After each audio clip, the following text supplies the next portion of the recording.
आदिवासी एकता परिषद द्वारा आयोजित 32वां आदिवासी एकता सांस्कृतिक महासम्मेलन में यहाँ उपस्थित सभी वडीलगण, युवा साथी, माताएं, बहनें, सभी को मेरा उल गुलाम, जय जोहार।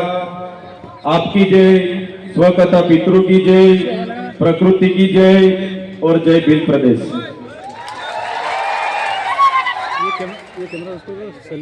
साथियों, माना जाता है कि करीबन 60 लाख साल पहले मानव सभ्यता का अस्तित्व इस पृथ्वी पर हुआ। 50,000 साल पहले मानव का शारीरिक और मानसिक तौर पे विकास हुआ। करीबन 10,000 वर्ष पहले इस पृथ्वी पर कृषि का शुरुआत हुई। जब से कृषि की शुरुआत हुई तब से नई नई राजनीतिक गतिविधियां की भी शुरुआत हुई। आदिवासी समाज की जीवन खूब सरल और संवेदनशील था। साथ ही प्रकृति पूजक और प्रकृति मूल्यों पे चलने वाला था। सहकारिता पर टिका हुआ था। खुद आदिवासी समाज स्वायत्त था, स्वतंत्रता और स्वावलंबन था। जैसे जैसे समय बढ़ता गया, जैसे बाहर के लोगों ने यहाँ आना शुरू कर दिया, जैसे बाहर से आर्य आए, शक आए, होण आए, और यहाँ जो आदिवासी बसा हुआ था, मूल मालिक था, यहाँ की संपत्ति पर कब्जा जमाने के हेतु उन्होंने यहाँ जो सरदार थे, हमारे छोटे मोटे कस्बे कबीला के सरदार थे, राजा थे, रजवाड़े थे, उन आदिवासी राजाओं के साथ संघर्ष हुआ। संघर्ष में कई सारे हमारे कस्बा कबीले के सरदार, कई सारे राजा उस संघर्ष के दौरान हार गए। कहीं ना कहीं बाहर के लोगों ने यहाँ पे आधिपत्य जमाया। बाद में धीरे धीरे चलते हुए हम देखेंगे तो उन लोगों के साथ ही साथ विदेशी, फ्रेंच आए, पोर्टुगीज आए, स्पेनिश आए, अंग्रेजों आए, मुगल आए, कई सारे लोगों ने इस देश पे आकर यहाँ की संपत्ति को, यहाँ की खनिज संपदा पर अपना अपना कब्जा जमाया। ऐसे ही चलता रहा।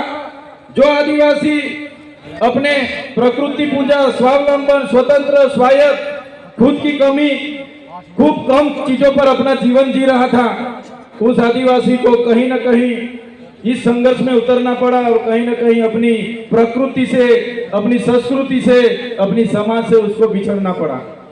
साथियों, हम सब जानते हैं कि जब यहाँ पे पूरे विश्व पे अंग्रेजों का शासन था, 50% अंग्रेजों का पूरे विश्व पे शासन था, तब मेवाड़ में राणा पूंजा भील, राजस्थान के हल्दी घाटी में हल्दी बाई, वैसे ही मध्य प्रदेश में छिटू, मध्य प्रदेश में टटिया भील, जैसे अनेक लोगों ने अंग्रेजों के खिलाफ बड़ पोकारा था। जैसे महाराष्ट्र की बात करें, खाज्या नायक, उमिया नायक, यहाँ के जितने भी उस समय के क्रांतिवीर थे, अंग्रेजों के खिलाफ अपनी अपनी लड़ाई लड़ रहे थे। हमारे गुजरात की बात करें, कोटला मेहता, केसरी सिंह जैसे लोग वहां भी क्रांति कर रहे थे। ऐसे ही सभी लोगों ने क्रांति की, अपनी अपनी जगह पे जितना हो सके उतनी क्रांति की। जैसे कि मानगढ़ धाम की बात आती है, गुरु गोविंद जी की आगेवाई में वहां सम सभा मिली और 1913 में हत्याकांड हुआ। 1500 भी ज्यादा लोग कि यहाँ वहां शहीद हो गए। इतनी सारी देश की आजादी में हमारा लोगों का योगदान रहा। देश आजाद हुआ 1947 में। देश आजाद होने के बाद तब तो माना जाता था कि देश आजाद हो गया, लेकिन जो लोकतांत्रिक सरकारें इस देश पे शासन पे आई तो अंग्रेजों की जो भी कानून व्यवस्था थी वही कानून नीतियां चलती रही। तो साथियों, देश तो पूरा आजाद हो गया, लेकिन फिर भी आदिवासी समाज आज भी अब खुद गुलाम की महसूस कर रहा है। आप और हम सब जानते हैं, कई सारी पार्टियां बनी, कई सारे धर्म संप्रदाय आए, कई सारे संगठन बने, लेकिन अपनी अपनी संख्या बढ़ाने के अलावा किसी ने भी कुछ नहीं किया। सबसे बदतर परिस्थिति इस देश में कोई किसी की होगी तो हमारे आदिवासी समाज, जो मूल निवासी समाज बोला जाता है, मूल मालिक समाज बोला जाता है, इस समाज की इस देश में हुई है। साथियों, जब इस देश में विकास की बात आई, जब इस देश में बड़े बड़े बांध बनने लगे, खोदान होने लगे, बड़े बड़े कारखाने बनने लगे, रोड बनने लगे, नहरें बनने लगी, रेलवे बनने लगा, सरकारी आवास बनने लगे, तो सबसे ज्यादा किसी को विस्थापित किया होगा तो भारत देश में आदिवासियों को विस्थापित किया है। आज भारत देश का 1,40,00,000 लोग आज विस्थापित हुए हैं। खुद प्रकृति के साथ जीते थे, अपनी संस्कृति थी, अपनी समाज के साथ रहते थे, फिर भी आज 1,40,00,000 लोग अपने समाज से छिन्न भिन्न हो गए हैं। आज मूल मालिक की परिस्थिति कैसी हो गई है? आज मूल मालिक को मजदूर बना दिया गया है। आज भारत देश की बात करें, 80% आदिवासी आज भी गरीबी रेखा के नीचे जी रहे हैं। 80% लोग आज भी गरीबी रेखा के नीचे जो जी रहे हैं वो आदिवासी है। साथियों, पूरे देश में आज खनिज संपदा की बात करी जाए तो सबसे ज्यादा खनिज संपदा जो आदिवासी एरिया में है, 80% खनिज संपदा अपने यहाँ होते हुए भी आज आदिवासी को मजदूर बना के इन सरकारों ने रखी है। तो साथियों, आदिवासी एकता परिषद यही सिखाता है कि आदिवासी कौन था, कहां से आदिवासी आए, क्या हुआ। तो आदिवासियों का इतिहास बहुत पुराना है। आदि अनादि काल से यहाँ रहने वाला हमारा आदिवासी, इतने सारे देश की आजादी स्वतंत्रता संग्राम में हमारा योगदान रहा, देश के विकास में हमारा योगदान रहा। जहां भी जरूरत पड़ी हमारे लोगों ने अपनी जमीन दे दी। आज आदिवासी 50% आदिवासी के पास अपनी खुद की जमीन नहीं है। आज देश में 8% आदिवासी बस रहा है, लेकिन आज देश में 1% भी जमीन आदिवासी के पास नहीं है।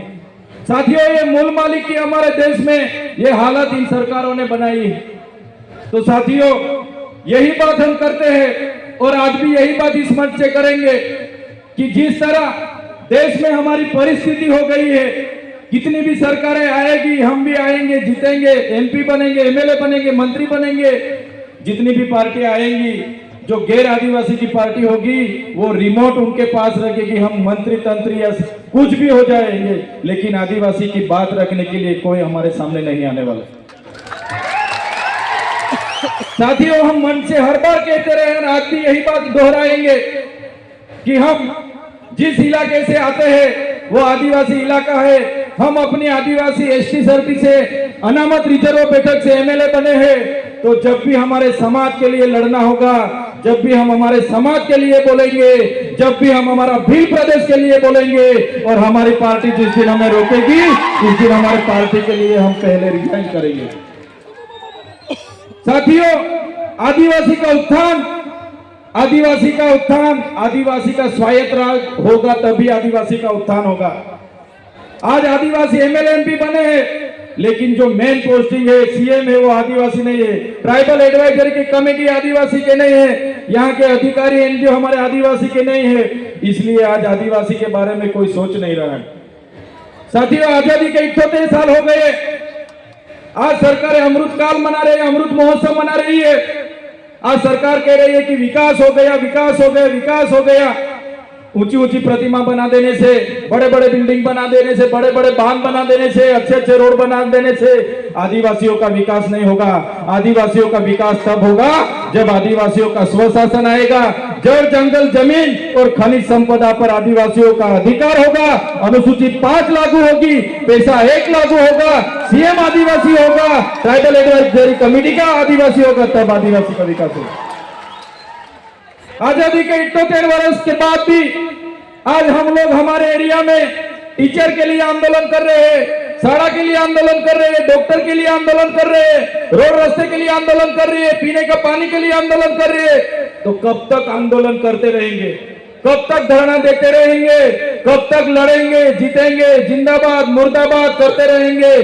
साथियों, अभी किसी भी तरह की जिंदाबाद मुर्दाबाद करने के लिए हम तैयार नहीं है। अगर सरकार हमारा विकास करना नहीं चाहती, आने वाले दिनों में हम भील प्रदेश बना के रहेंगे। जो हमारा भील प्रदेश था, जो हमारा भील प्रदेश था, आजादी के बाद उस भील प्रदेश को महाराष्ट्र, मध्य प्रदेश, राजस्थान और गुजरात में बांट दिया है।